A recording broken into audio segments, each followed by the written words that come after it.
Imagine a time when banking is at your doorstep. What if you can open a bank account within 10 minutes? How about receiving a loan within a week of loan application for your business?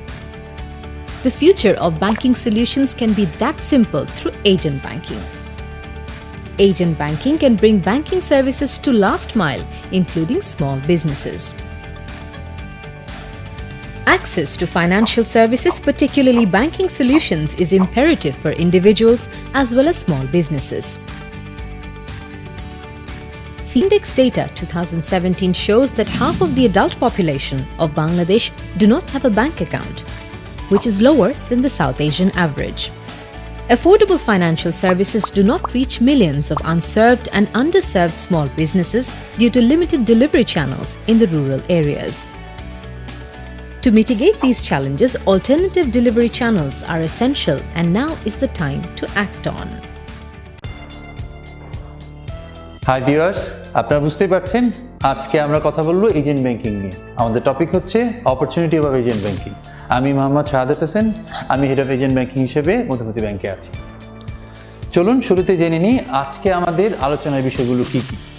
আপনারা দেখতে পাচ্ছেন যে আমাদের agent banking কি, agent banking কেন, agent banking কি কি opportunity, lifestyle banking বলতে আমরা কি বুঝি, ভার্চুয়াল এজেন্ট ব্যাংক বা ভার্চুয়াল এটিএম মানে কি। সো ওভারঅল এজেন্ট ব্যাংকিং নিয়ে আজকে আমরা জানব।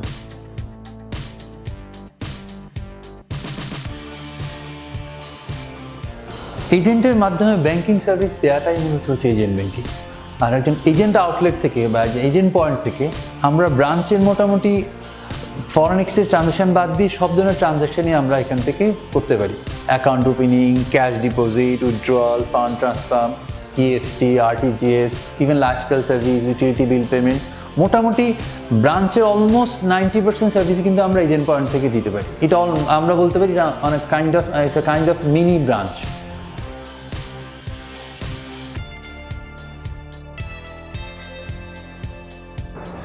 আমরা আগে দেখেছি যে এজেন্ট ব্যাংকিং কি, বাট এখন আমরা যেটা জানবো সেটা হচ্ছে এজেন্ট ব্যাংকিং কীভাবে কাজ করে, কেন এজেন্ট ব্যাংকিং, ব্যাংকের জন্য লাভ কী। আমরা জানি যে বাংলাদেশের অলমোস্ট 30% লোক মাত্র ব্যাংকিং করে, বাকি 70% স্টিল আনব্যাংক।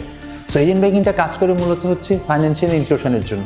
ফাইন্যান্সিয়াল ইনক্লুশন কি, যারা এই আমাদের ব্যাংকিং সিস্টেমের বাইরে তাদেরকে ধীরে ধীরে ব্যাংকিংয়ের আমব্রেলার মধ্যে নিয়ে আসা। এজেন্ট ব্যাংকিং মূল কাজ হচ্ছে এই ফাইন্যান্সিয়াল ইনক্লুশনটাকে প্রমোট করা। আমাদের আরেকটা কাজ হচ্ছে যে আমাদের এজেন্ট ব্যাংকিংয়ের মাধ্যমে আমরা অল্টারনেট ডেলিভারি চ্যানেল করছি। কি, আমাদের ব্রাঞ্চের অল্টারনেটিভ হচ্ছে আমাদের এজেন্ট পয়েন্ট, যেটা মিনি ব্রাঞ্চ হিসেবে কাজ করছে। আমরা বলছি যে আমাদের ব্রাঞ্চ নেটওয়ার্ক বাড়াচ্ছে। ব্রাঞ্চ স্টাবলিশ করা কিন্তু কস্টলি, ব্যাংকের জন্য কস্টলি। সো আমরা এজেন্টের থ্রুতে এজেন্টের কস্টে কিন্তু ব্যাংকিংটাকে প্রমোট করছি। সো এটাকে আমরা বলছি এজেন্ট পয়েন্ট হচ্ছে মিনি ব্রাঞ্চ। পাশাপাশি আমরা কি করি, এটিএম থেকে টাকা তুলি, এটিএম দিয়ে টাকা তুলি আমরা এটিএম কার্ডের মাধ্যমে, বাট এজেন্ট পয়েন্ট থেকে ফিঙ্গারপ্রিন্ট দিয়ে কিন্তু আমরা টাকা তুলতে পারি। সো এজেন্ট পয়েন্ট একটা ভার্চুয়াল এটিএম বা মিনি এটিএম হিসেবেও কাজ করছে।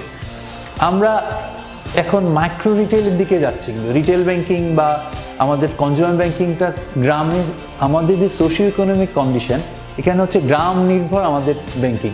সো এই গ্রামের লোকজনকে যদি আমরা ব্যাংকিং আমরাতে আনতে হয়, সেক্ষেত্রে এজেন্ট ব্যাংকিং অলমোস্ট মানে এটার কোনো রিপ্লেসমেন্ট নেই আর কি, এজেন্ট ব্যাংকিং লাগবে আমাদের।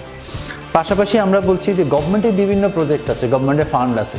সেই ফান্ডগুলো কিন্তু আমরা যদি গ্রামে না যাই, তাহলে এই ফান্ডগুলো আমাদের কাছে গভর্নমেন্ট বা সমাজসেবা বা অথবা মিনিস্ট্রির বিভিন্ন প্রতিষ্ঠানগুলো যারা আছে তারা রাখতে কমফোর্টেবল হবে না। সো এজেন্ট ব্যাংকিংয়ের জন্য এজেন্ট ব্যাংকিং যদি আমরা করি, তাহলে ওভারঅল আমাদের ফাইন্যান্সিয়াল ইনক্লুশনে কাজ করবে, ডিপোজিট গ্রোথ হবে, মাইক্রো রিটেলও গ্রোথ হবে।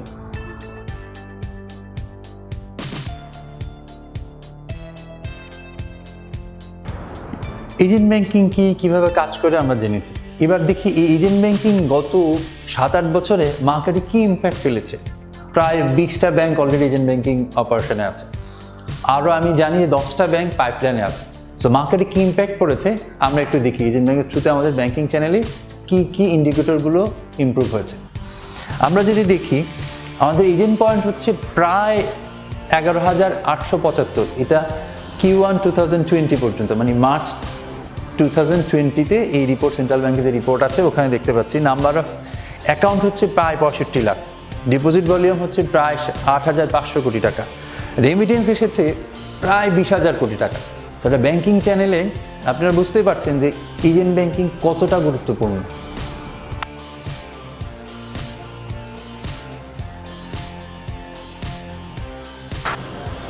আমরা তো এতক্ষণ দেখলাম যে আমাদের ব্যাংকিংয়ে এজেন্ট ব্যাংকিংটা কতটা গুরুত্বপূর্ণ।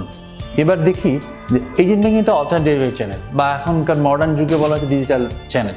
সো ব্রাঞ্চের বাইরে অন্যান্য চ্যানেলগুলোকে আমরা ডিজিটাল চ্যানেল বলি। অন্য কী চ্যানেল আছে? আমাদের এটিএম আছে, আমাদের credit card, debit card, mobile banking, internet banking, mobile apps.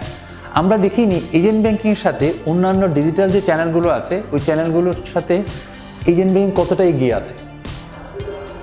আমরা যদি দেখি মোবাইল ব্যাংকিং হচ্ছে, আপনি জানেন যে মোবাইল ব্যাংকিং বিকাশ, রকেট, ওকে ওয়ালেট বা এম ক্যাশ বা ইসলামী ব্যাংকিং আছে, তারপর ট্রাস্ট ব্যাংকের টি ক্যাশ।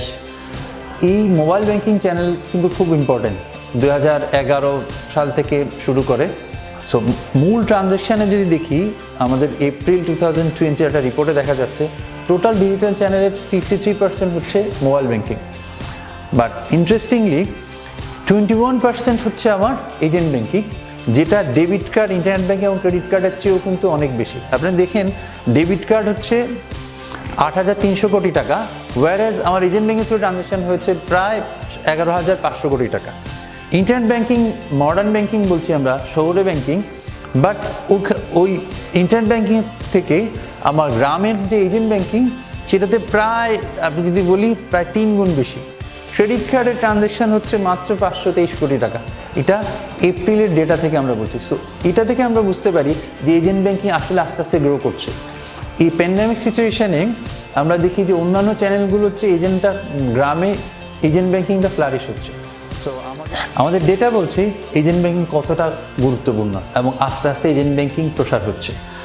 গ্রামীণ অর্থনীতি নির্ভর বাংলাদেশেই এজেন্ট ব্যাংকিং খুবই গুরুত্বপূর্ণ ব্যাংকিং চ্যানেল ডেভেলপমেন্টের জন্য, ফাইন্যান্সিয়াল ইনক্লুশনের জন্য, লাইফস্টাইল হাব হিসেবে গড়ে ওঠার জন্য, যেখানে এজেন্ট ব্যাংকিংয়ের মাধ্যমে আমরা ব্যাংকিং সার্ভিসও পাবো এবং দৈনন্দিন কার্য, আমাদের লাইফস্টাইলে যে সার্ভিসগুলো লাগে, বিল পেমেন্ট, বাস টিকিটিং, আমাদের ই কমার্স সার্ভিস, তারপর আমাদের কুরিয়ার যদি বলি, কুরিয়ার সার্ভিস, সব ফ্যাসিলিটি কিন্তু আস্তে আস্তে এজেন্ট ব্যাংকিং আসবে এবং এজেন্ট ব্যাংকিংয়ের থ্রুতে আমাদের রেমিটেন্স আসবে।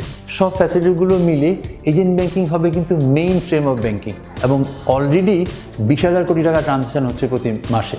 সো আগামী 1-2 বছরের মধ্যে দেখা যাবে এজেন্ট ব্যাংকিংই মূল ধারার ব্যাংকিংকে চেয়ে বেশি এগিয়ে যাবে।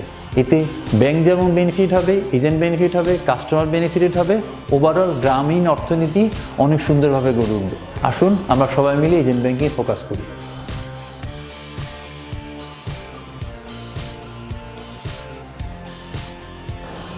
ওকে ভিউয়ার্স, এতক্ষণ সাথে থাকার জন্য অসংখ্য ধন্যবাদ। আপনাদের যে কোনো প্রশ্ন, পরামর্শের জন্য আমার সাথে যোগাযোগ করবেন। আগামীতে আবার দেখা হবে অন্য কোনো টপিক নিয়ে। ভালো থাকুন, সুস্থ থাকুন।